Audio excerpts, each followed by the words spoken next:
المراية النهاردة من إخراج زياد راغب سامي، والتأليف سيناريو هو لنور الدين علي. هو طبعا صديق عزيز على البرنامج وكان موجود معانا، والنهاردة بقى زياد معانا، وفيلم جميل فعلا.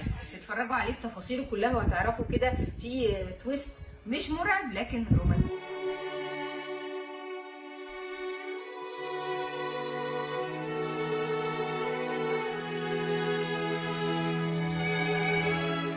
هيبقى معانا تفاصيل مهمة لفيلم جميل جدا، فيلم المراية، فخليكم متابعين.